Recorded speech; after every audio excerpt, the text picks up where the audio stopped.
Imagine yourself floating in the middle of the vast, endless ocean. No land in sight, just the deep, dark blue stretching infinitely in every direction. You glance down, and that's when you see it. A shadow, massive and silent, moving beneath you. Your heart races, your breath quickens. What is that? Is it watching you ...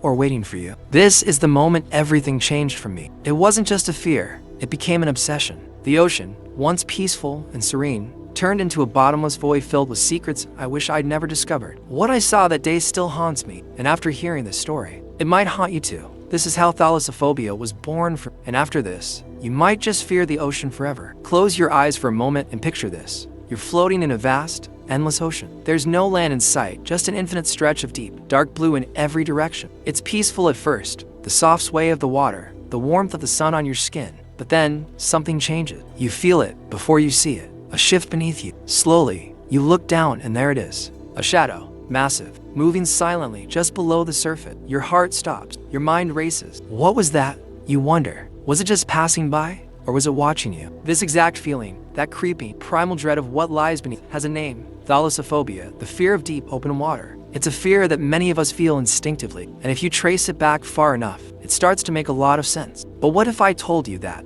at one point in Earth's history, this fear didn't even exist? Believe it or not, there was a time when the oceans were safe, no monsters lurking below, no predators hunting in the depths, just calm, open water. To find that era, we have to travel back way further than you might think. Not thousands, not millions, but hundreds of millions of years into the past. Back to the Cambrian period, about 500 million years ago. Back then, the oceans were teeming with life, but none of it was dangerous to something like you or me. It was actually one of the last times in Earth's history where you could confidently swim in the ocean without the risk of becoming something's next meat. But things didn't stay that way for long. Life evolved, creatures got bigger, smarter, and a whole lot scarier. And that's when it all went wrong. The age of safety in the seas came to a brutal, terrifying end. And from that moment on, thalassophobia was practically written into our DNA. But when did it all change? What moment in Earth's story marked the shift from peaceful waters to a swirling cauldron of nightmare? Some might point to the Ordovician period, when the first massive predators appeared, like ancient cephalopods the size of small buses. But even then, the seas weren't truly horrifying. No.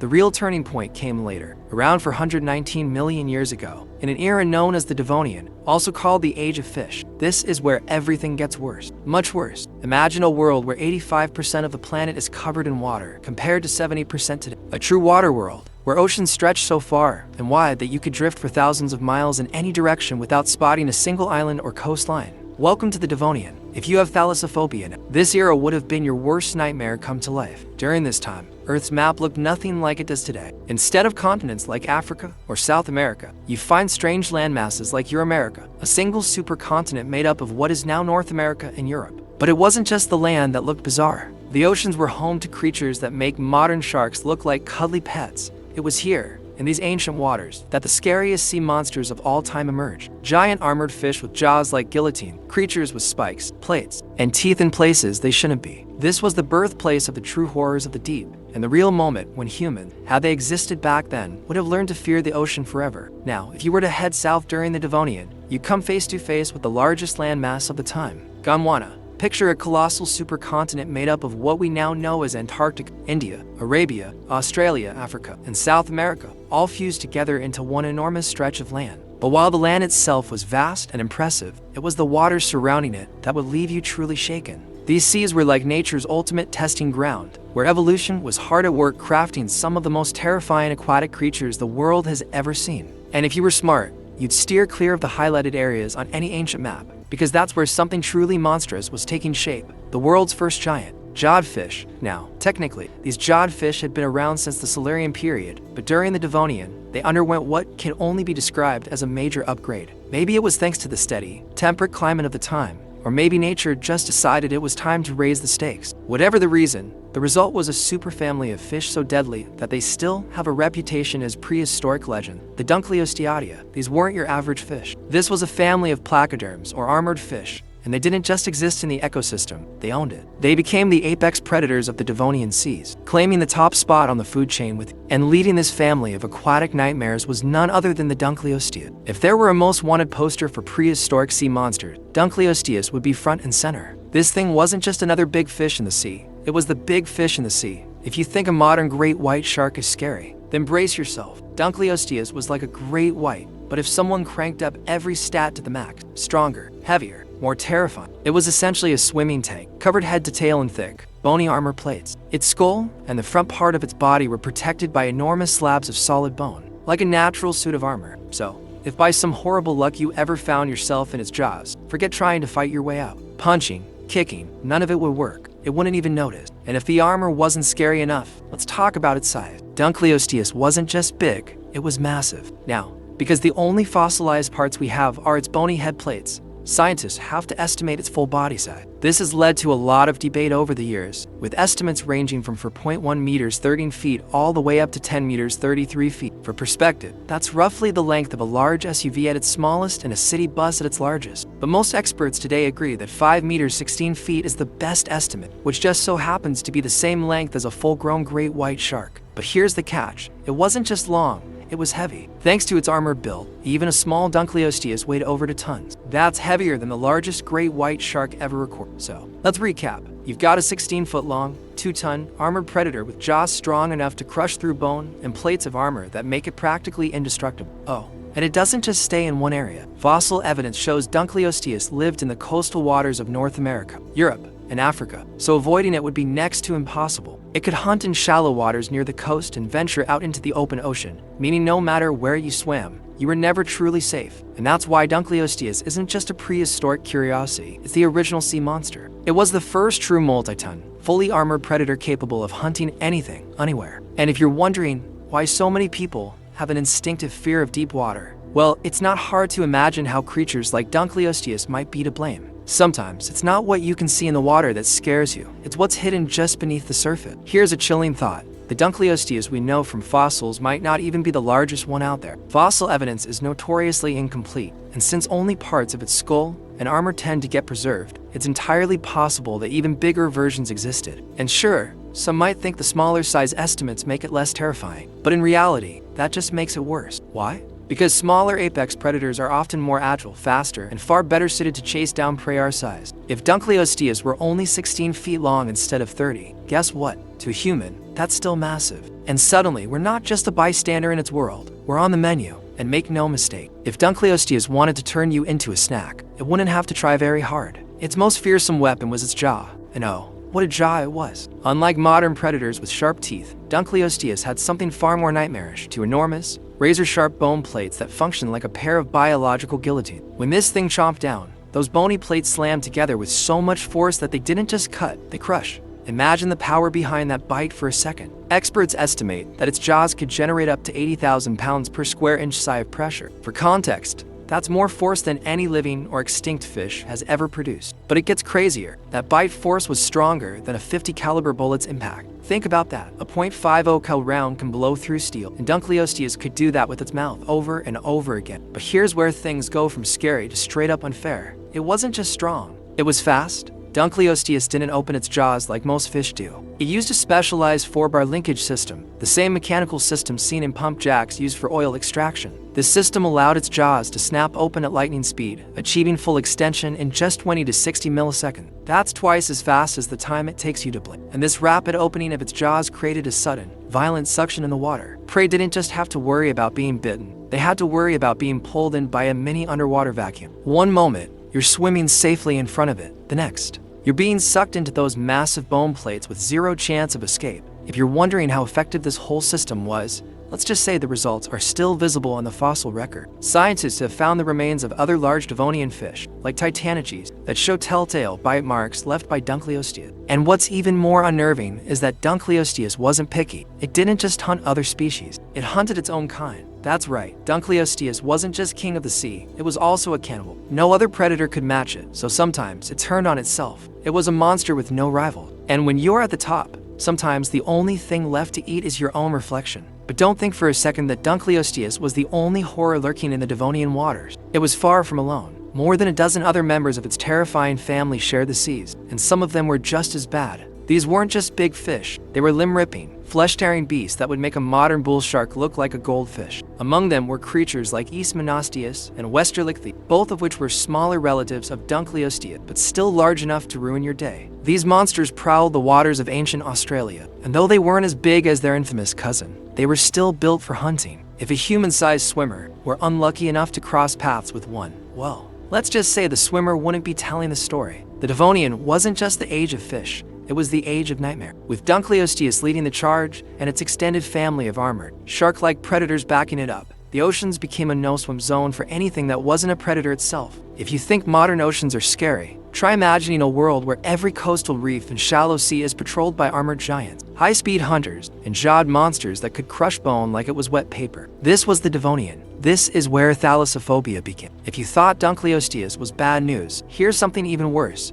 Its entire superfamily had a near-global presence and spanned practically the entire Devonian period. Translation: no matter where you went or when you went, odds are you'd run into at least one of these aquatic nightmares. Imagine every beach, reef, or shallow sea being patrolled by an overpowered aquatic Pac-Man with jaws of doom. And as if that wasn't enough, there was actually a Dunkleosteatia member bigger than Dunkleostea. Enter Heterostea. At first glance, Heterosteus didn't even look like it belonged in the same family as Dunkleostea. Where Dunk was all sharp edges, bony plates, and a come-at-me attitude, Heterosteus was smooth, wide, and kind of blobby. Think whale shark, and you're on the right track. But despite its looks, it was still very much a part of the same lineage. Paleontologists believe its similarity to modern whale sharks wasn't a coincidence. It's an example of convergent evolution, where two unrelated animals evolved to look alike because they live similar lifestyle. In Heterostea's case, that lifestyle may have been plankton. Yep, this monster may have spent its days swimming with its mouth open, gulping down tiny plankton. And here's the kicker, doing that may have allowed it to grow to insane sizes. One species, Heterosteus muse,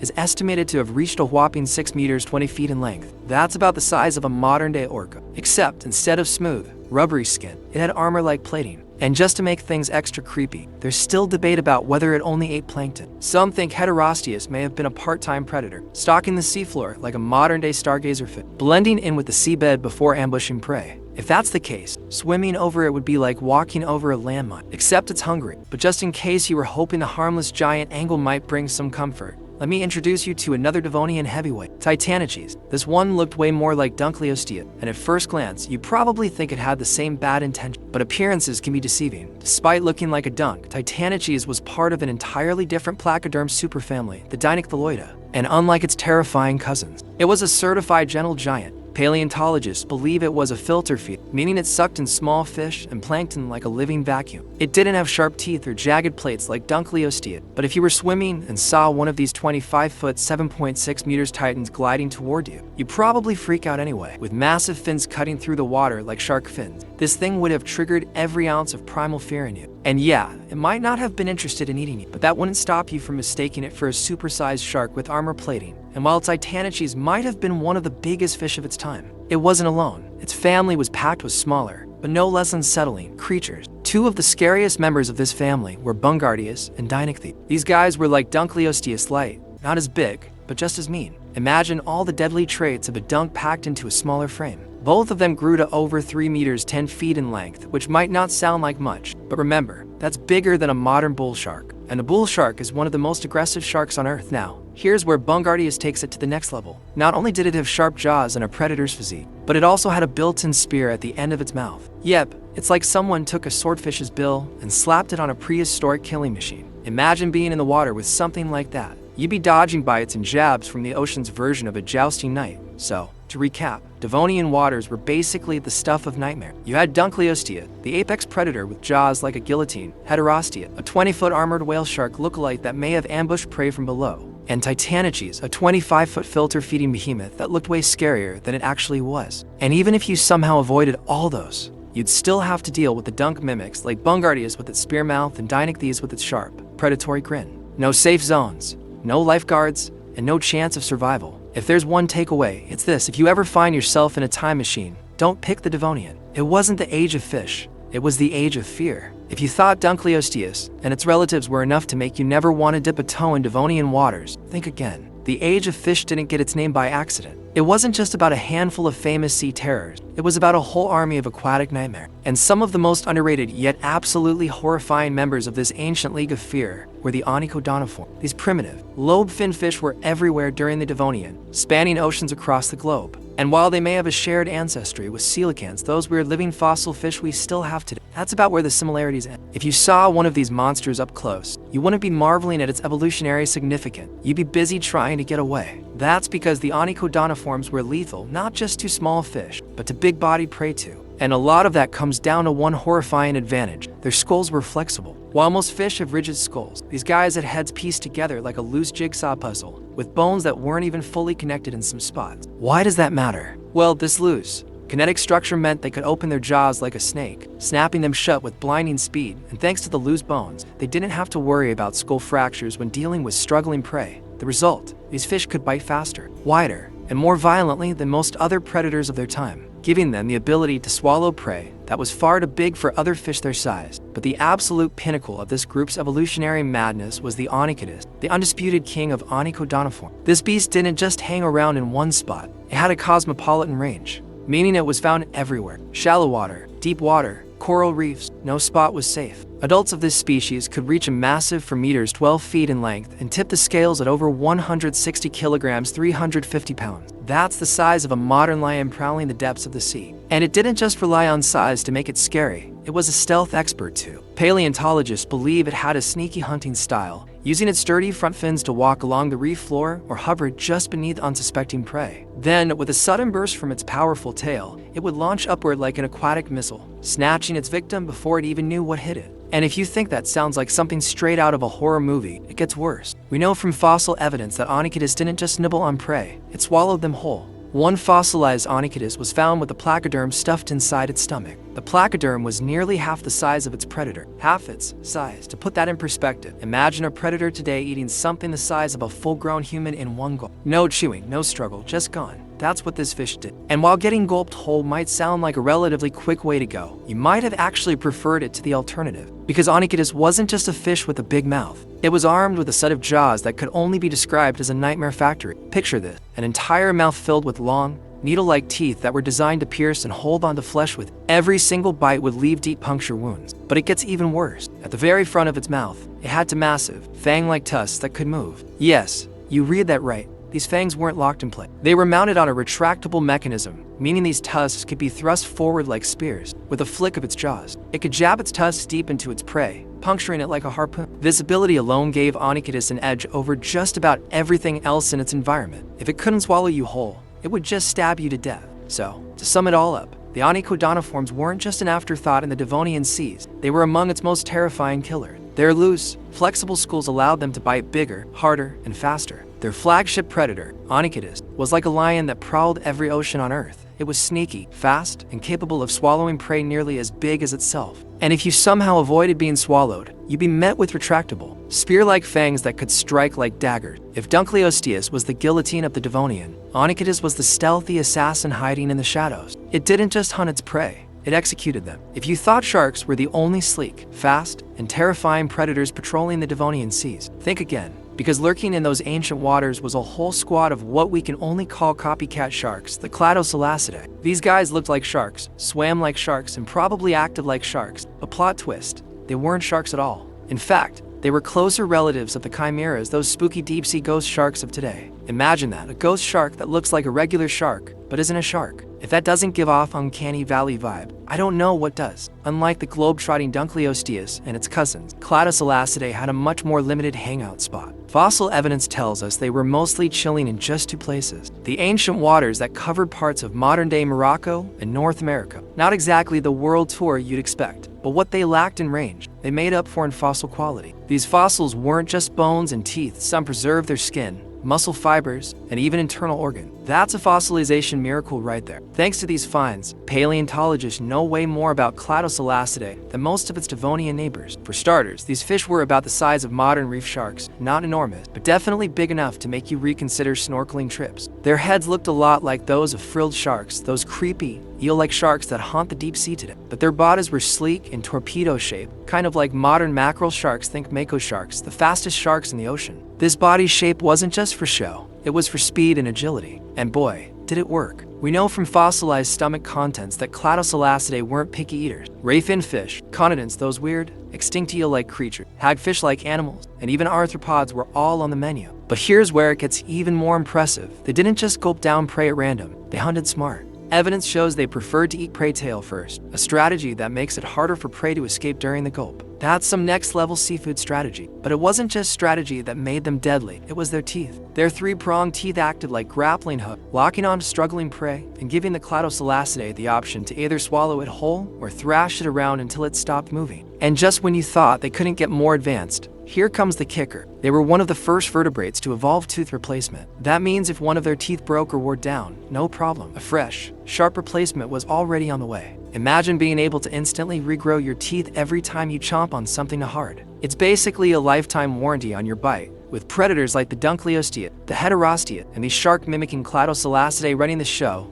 you think the Devonian seas had enough horror to offer. But nature doesn't do just enough. It does extra, and in this case, extra came in the form of creatures that weren't even fish. Say hello to the Eurypterids, better known as sea scorpion. And yes, they look as unsettling as they sound. Picture a scorpion, but bulkier, more armored, and living underwater. Now picture it bigger. Feel that chill on your spine? Good. You're starting to understand the vibe of the Devonian seas. Despite the name, sea scorpions weren't actually scorpions. Their closest living relatives today are horseshoe crabs, but don't let that fool you into thinking they were harmless. Just like modern scorpions, Eurypterids had segmented bodies, jointed legs, and some of them even had telsons, those stinger-like tails. And it wasn't just for show. Paleontologists believe some sea scorpions may have been venomous. The main suspect, Eusarchus, a 2.5-foot, 0.8-meter long sea scorpion with a tail that looks suspiciously like a scorpion's stinger. Now, while a sting from Eusarchus probably wouldn't have been a pleasant experience, at least it wasn't human-sized. But the Devonian had to up the stakes, of course. As time passed, sea scorpions got bigger and meaner. Early in the Devonian, one genus of Eurypterid dominated most of the fossil record. But by the mid-Devonian, the seas were crawling with over 100 different kinds. And they weren't just growing in number, they were growing in size. Some of these monsters reached lengths that could rival a grown human. So now you're not just worried about getting bitten, thrashed, or gulped whole by Dunkleosteus and Thalassophobia. You've also got to watch out for gigantic, armored, water-dwelling scorpions with stingers that might be venomous. The Devonian wasn't just the age of fish, it was the age of nope. If you thought the sea scorpions we mentioned earlier were terrifying, get ready to meet their heavyweight champion, Echolopterus, a creature that makes modern crabs and lobsters look like harmless appetite. This monstrous arthropod wasn't just big, it was huge. Imagine a scorpion stretched to over 0.5 meters, that's about 8.2 feet, longer than the average human. Oh, and did I mention it weighed as much as a fully grown reindeer? Now picture that reindeer-sized sea scorpion gliding toward you through the water with the precision of a torpedo. Chills, right? But oddly enough, Echolopterus didn't have a stinger. Instead, it relied on something arguably scarier, a specialized swimming tail that allowed it to stage high-speed ambush. Once it got close, it didn't need venom or a stinger. Nope. It had something much more brutal, pincers. And not just any pincers. These things were 1 meter long, 3 feet, and packed with serrated, uneven spikes along their edges. These natural weapons could clamp down with ridiculous force, gripping slippery prey and dragging them straight into its waiting mat. But that's not all. These pincers were also perfectly equipped for tearing and shredding. Paleontologists actually found a fossilized fish with puncture wounds that perfectly matched the bite pattern of Echolopterus's pincers. So, to sum it up,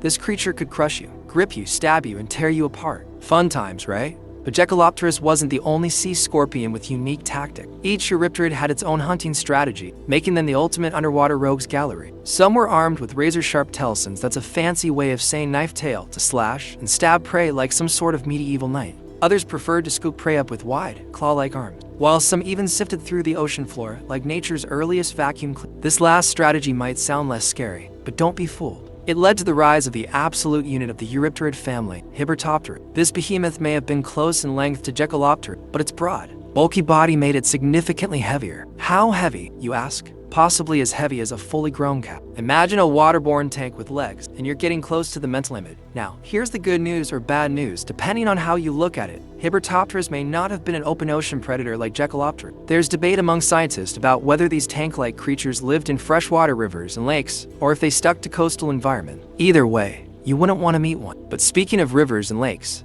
you might think freshwater would be a safer place to swim, right? Wrong. The Devonian period turned rivers and lakes into danger zone. It was during this time that Earth's first true river monsters emerged, and trust me, you wouldn't want to cross paths with them. Leading the charge were the Thalassophobia, a family of large, powerful, and highly adaptable fish. They were a diverse bunch, showing up in lakes and rivers across the planet. Some were small and harmless, about the size of a ruler, but others were downright shark-sized. One in particular deserves a special shout-out, Hyneria. This was no average fish. It was a beast that could match the size of the largest bull sharks alive today. And if you know anything about bull sharks, you know they're one of the most dangerous sharks on the planet, capable of attacking animals much larger than themselves. Now imagine that same level of danger, but swap the shark's serrated teeth for straight, spear-like fangs measuring 5 centimeters to inches. That's twice as long as a bull shark's tooth, and every one of them was designed to sink into slippery prey. Unlike sharks, Hyneria didn't need to bite and shake its food. Those spear-like teeth acted like nature's most effective harpoon. Once it latched on,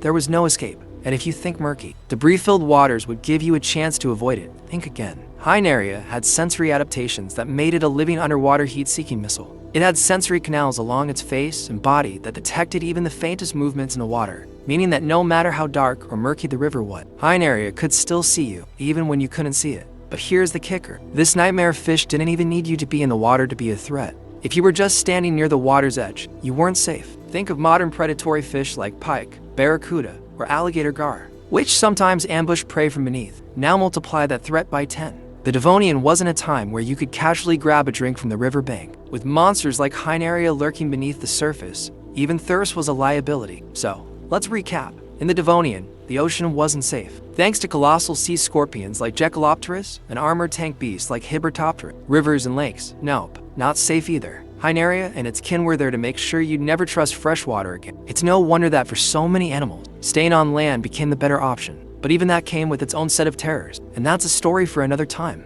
Just when you thought it was safe to step out of the water, nature hits you with a plot twist. Turns out, Thalassophobia, the same terrifying fish that ruled rivers and lakes, may not have been content to stay in the water. Some paleontologists believe these river monsters could launch themselves onto land, using their powerful, muscular fins to propel onto muddy banks and snatch unsuspecting prey. So, if you thought staying on shore would keep you safe, and believe it or not, they weren't the only creatures pulling off this amphibious assault. Enter the Thalassophobia, a bizarre clade of animals that looked like the ultimate mashup of a fish and a tetrapod. These were the OG fishopods, a nickname often given to Tiktaalik, one of the most famous of the bunch. Technically, Tiktaalik was a fish, but looking at it, you'd swear it was halfway to becoming an amphibian. It had the full fish package, gills, scales, and fins. But it also rocked some serious land-based upgrades like functional wrists, rib bones, lungs, and a proper neck, giving it the flexibility to turn its head. This combo of aquatic and terrestrial traits meant Tiktaalik could push itself through shallow water and even haul its scaly body across muddy flats, a lot like modern mudskippers do today. So, if you happen to be wandering by a swampy area at the wrong time, guess what? Tiktaalik could come after you. And if you're picturing Tiktaalik as a cute little fish that flops around on land, wrong. Thanks to the Mandela effect, many people think Tiktaalik was small. But nope, this beast was a 3-meter-long 9-foot predator. For perspective, that's longer than a kayak and larger than most crocodiles. With that size, it's no wonder Tiktaalik probably didn't have many predators. Instead, it was the predator, and with 2 rows of sharp teeth lining its jaws, it wasn't living off seaweed. Scientists think it could eat pretty much anything that fit in its mouth, and with its croc-like skull, it definitely looked the part of a swampy ambush hunter. And if Tiktaalik wasn't bad enough, it had a relative named Pandricthes, which was just as scary. This one could be taller than an NFL player if it stood upright. And it came with a skull that was even more compact, dense, and tank-like than Tiktaalik's. If you somehow dodged Tiktaalik, Pandricthes was there as the final boss. Moral of the story, if you value your life, stay away from the water. So, what was it about the Devonian period that turned every waterway into an aquatic horror movie? It's like something flipped a switch, and suddenly every fish, scorpion, and mystery creature decided to become a super predator. But it wasn't just the oceans and rivers that were going through big changes. The land was getting a massive glow up too. This was the time when the Earth's first major forests were taking shape. The earliest trees and plants were evolving, and with them came the first greening of the planet. Before this, if you looked at Earth from space, it would have been mostly brown and gray. But thanks to these new, fast-spreading plants, patches of green began to appear across the continent, transforming the look of the Earth forever. This green revolution didn't just make the landscape prettier. It brought in an entirely new cast of creepy crawlies to land. Mites, scorpions, myriapods, and spider-like creatures called trigonotarbids started showing up on the forest floor, along with the first amphibian-like creature, the stem tetrapods like acanthostica. But guess what was the biggest thing on land at the time? Not a dinosaur, not a reptile, not even an animal. It was a fungus. Yep, a fungus called prototaxites ruled the land. This thing grew to be 8 meters tall, 26 feet. That's as tall as a 2-story building. Picture a forest of giant mushroom-like trunks scattered across the land, giving the planet a spiky appearance. It's wild to think that at one point, the most intimidating thing you'd see on land was essentially a towering log of fungus. But as always, nature has a way of hitting the reset button. Right at the end of the Devonian, the planet was struck by one of the most devastating extinctions in history, the Late Devonian extinction. It wasn't just one event, but a series of catastrophic die-offs that started about 372 million years ago and hit the underwater world especially hard. The oceans, which had been full of nightmare-fuel creatures like Dunkleosteus, onychodoniforms, and Tristicopterids, were emptied out. Entire groups were wiped off the evolutionary tree, and those that survived were basically put on a factory reset. It's estimated that 50% of all genera on Earth were gone by the end of this extinction event. What caused all this chaos? Honestly, scientists are still trying to figure that out. It's like looking at a crime scene with too many suspects. Some think it was caused by massive volcanic eruptions that release clouds of gas and ash, while others blame the spread of plants themselves, which may have altered the soil and ocean chemistry in unexpected ways. Other theories point to a possible meteor impact or even a supernova explosion hitting the planet with deadly radiation. The truth: it was probably a combination of several of these disasters happening at once, like nature hitting the planet with a combo move straight out of a fighting game. And while all of this was terrible news for ocean creatures, it was great news for future land dwellers. With the waterways cleared of most predators, things on land got a little safer for a while. But if there's one thing we know about nature, it's that calm periods never last long. Eventually, new predators would rise to take their place, and the cycle of terror would start all over again. So, with that in mind, stay safe, stay dry, and remember, if you think something's hiding in the water, it probably is. Until next time, this has been a Sink Zoo.